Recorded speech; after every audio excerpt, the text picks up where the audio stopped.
Hi, I'm Anna, and this is Misty Mountain Reads. Welcome back. I have kind of taken a hiatus for the past 2 weeks because I was sick and then we were traveling, so I'm sorry about that, but here we are. And I'm excited to talk to you about the 11 books that I read in July. That's a lot of books to go through, so what I'm going to do is I'm going to go through all of them, give you the name, my rating, and a very quick synopsis of some of them. And then I'm going to end it by talking about the few that I felt really strongly about that I either want to recommend. They're all, I'm going to recommend all of them. This month was good. This month was really good. Okay, let's get into it.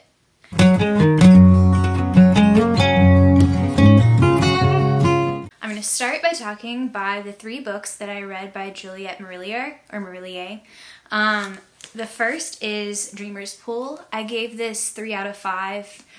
I was disappointed with this one. It's a dark fairy tale, and I really love her work, and fairy tales are her thing. She does a lot of retellings. This one, Wildwood Dancing, is also a retelling.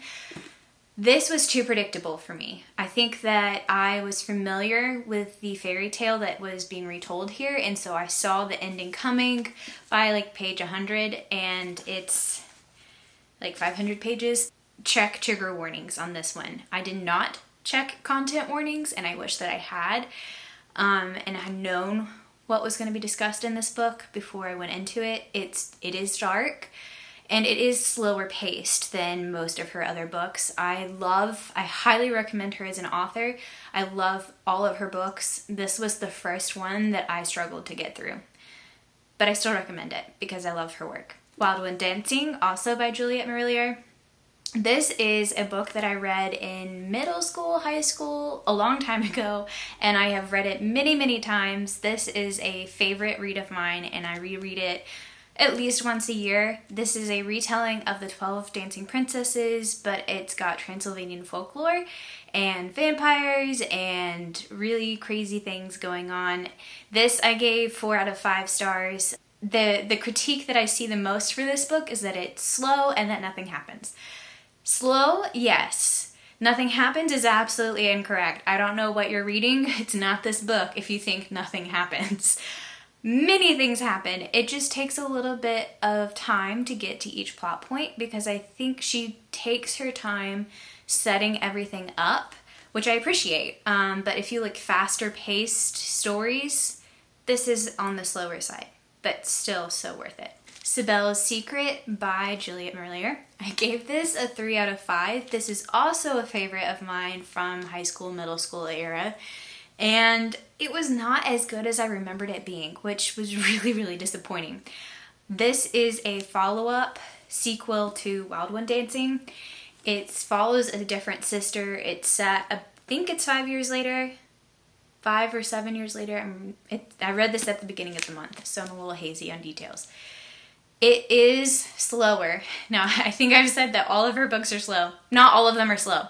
This one was slower than Wildwood Dancing, and everything kind of happens towards the last 100 pages of the book, and everything else before that is setting it up. And that, I did not remember it being that slow. Still very well written. I love the character. Paula is my favorite main character that I think that I've read in any of her books. She's a scholar, she's an introvert, but she knows her mind. She's very strong-willed, makes mistakes that I completely understand. And there is a little bit of romance. It's not the central focus of the book, which I liked. I really like it, but it was still not as good as I remembered it being, which was sad. Still, recommend it. Book of 1,000 Days by Shannon Hale. I gave this 4 out of 5. This is another favorite reread for me. I started out this month rereading a lot of my favorite books just because I felt myself falling into a reading slump. You know, it's halfway through the year. I've been reading a lot. I'd just read like a really slow book, and I was feeling myself kind of slow down, and so I was like, I'm going to take some time and read things that I know that I love to get me back into the pace of things. So this was one of the first ones I read this month. It's middle grades, young adult. It's kind of on the cusp of that. Like, it could be middle grades, it could be young adult. I think that there is a few things in here that would push it into a young adult genre. But the reading level is middle grades. Like, it's a very easy read. I read it in 3 to 4 hours in one sitting. Granted, I had read it before, so that probably helped. This book is a retelling of the Grimm's fairy tale Maid Maleen, which I had not heard of before, and Shannon Hale set this story in her own world, which was heavily influenced by Mongolian history, and you can really tell that. It's not really set in our world, but there are elements that are familiar, and I felt like that really grounded the story. It doesn't feel so much like a fairy tale, it's just like historical. I love this book so much because it has a lot of different themes to it. It's got themes of friendship. There is romance, light romance. There's a pet that's a favorite pet. I just love this book so much. Okay, I gotta keep going because I'm gonna get caught up in all of this. Wires and Nerve by Marissa Meyer. I also read, this is volume 1, I also read volume 2. I gave them both 4 out of 5 stars. I'm not showing you the other volume because I read it on my iPad because I bought it immediately after finishing this one because I had to keep going. This is a companion / sequel to the Lunar Chronicles series, which is 4 books. So if you haven't read that series, then you will not understand what's going on in this graphic novel. However, if you had read that series and you enjoyed it, highly recommend this. It does wrap up some of the plot points that weren't fully wrapped up in the series, which I really appreciated, and it kind of gives a further conclusion to the story, and also follows Aiko's character, which I really liked. Okay, so now we've got to the point where I need to talk about these books a little bit more. So first is Recursion by Blake Crouch. This I gave 4 out of 5. It's science fiction, and normally science fiction I really enjoy. However, I do not enjoy science fiction if it makes me feel stupid. If I can't understand what's happening, I don't enjoy it, which I think that makes sense. This did not make me feel dumb. The science part of this story doesn't totally make sense. I feel like there's a lot of, like, The Martian by Andy Weir. That story feels like it could actually happen. This one is more of a stretch. Like, the fiction side of this is a little bit stronger. But I really enjoyed it. The characters are really great. You're thrown into it right away. Does not slow down at all. The only qualm I had with this book is that it does get very repetitive towards the end, and it almost feels like we're rinse and repeat some of the same scenes, and makes sense narrative-wise, but I think it lasted a little too long. Like, the repeats lasted a little too long, and I wish that we had gotten to the point a little bit sooner, because it started feeling like, okay, I know what's going to happen. It makes sense why, though. It does make sense why.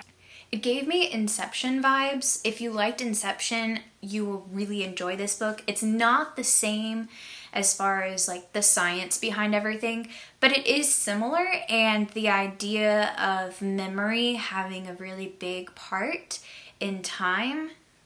This book is all about memory and time. And I really enjoyed the idea that time is controlled by our memories, and it's not a cycle, if that makes sense. Okay, really interesting.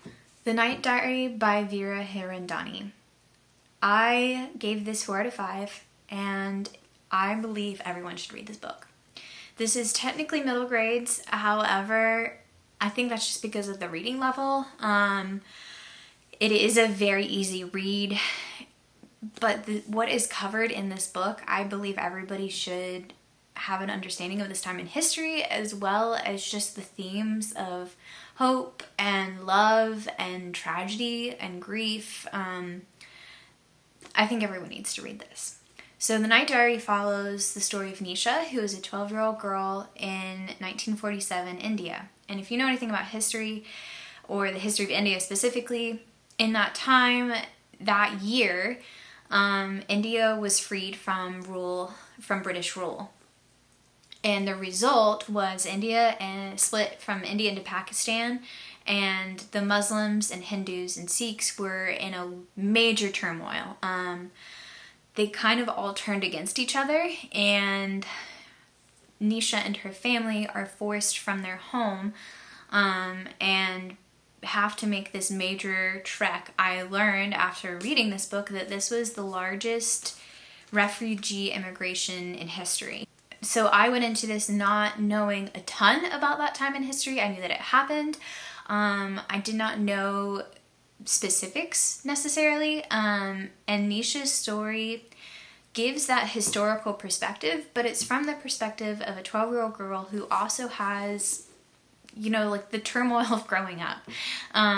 And she's worried about making friends, and she has a twin brother who she's concerned about, and she has a father that she doesn't have the best relationship with, and her mother passed away giving birth to her and her brother. So this is framed as diary entries that she writes as letters to her mother, and her perspective is childlike because she's 12 and maybe naive and innocent, but it's so full of hope during this horrible time. And I think that's something that when I read adult fiction that's historical and focuses on like World War II or other horrible times in our history that are filled with grief and trauma, it can be overbearing. But because Nisha, or really Hirandani, pairs that well with the love from her family and the hope that she has for her future, it doesn't feel overwhelming. And I really enjoyed that perspective. Okay, now for something completely different. I read the Folk of the Air series, which is The Cool Prince, The Wicked King, and Queen of Nothing by Holly Black. So The Cruel Prince, I'm going to talk about these as a whole, but The Cruel Prince I gave 3 out of 5. And the other two I gave 4 out of 5 stars to. And I think that I would not have enjoyed this series if I had not listened to what other people said about it before I went into it. So I had heard that this series was enemies to lovers, romance. No.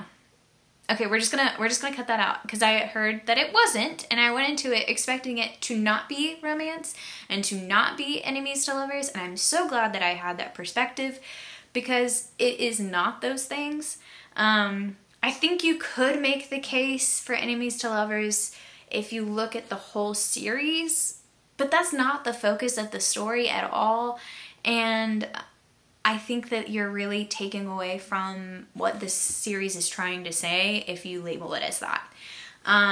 So that being said, did not love The Cruel Prince. 3 out of 5 stars. It was There's a lot of things in this book that I felt like I had to suspend my belief. Like I didn't understand why characters were making the decisions they were, did not understand the relationships that they had. It's like, that doesn't make sense that they would like this person after they've done all these things to them. So that being said, I almost didn't read the rest of the series. And if you've read this book and you said, meh, not for me, and didn't read the other two, I understand, fully understand. But I'm so glad that I kept reading because these 2 books, drastically different, drastically different. The writing is so much better. And the story is a lot faster. There's a lot more character development. The character development that happens from book 1 to book 3, especially for certain ones, I'm thinking of Carden and specifically, I absolutely hated him, wanted him to die in the first book. And by the 3rd book, he was my favorite character. So I major points for that. To go from that extreme to the other extreme across 3 books is pretty intense. So I enjoyed these 2 way more. Overall, this is a story about morally great characters. What if everyone is morally great? That's kind of how I felt about this series. And it's politics.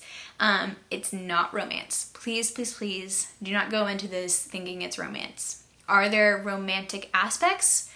Yes. That's not the focus of the story. It is not a love story. It's not. You can make the argument that it's familial love. It follows 3 sisters, really mainly Jude, but her other 2 sisters play a large part in the story. So you could argue that. Romance, not so much. It's there, but it's not the focus. So I really liked this series as a whole. Would not have liked it if I had just stopped here. I still recommend it. It's a very entertaining read. So those are my reads for the month of July. I know I kind of rambled a little bit. I'm trying to keep it succinct. And for the month of August, I think that I'm going to take a step back from reading and focus on my writing, because I've realized that in my efforts to read more, I have definitely not been writing much, and that is something I went to college for it. It used to be my creative outlet, and I think that I need to give myself a little bit of time to get back into that. You know, my hope one day is to publish a book. It's a far off dream. And I'm realizing that if I just keep reading, I'm going to keep procrastinating. So the month of August is my attempt to get a draft of a novel. Probably won't be done by the end of the month, but I'm recording this to have evidence to myself, to push myself, to stick with it. So we'll see how that goes. I will be reading in the month of August, but I think that I need to give myself some time to write. And I will continue making these videos. And thanks for watching. I really hope that you enjoyed me rambling, as always. So yeah, have a great day.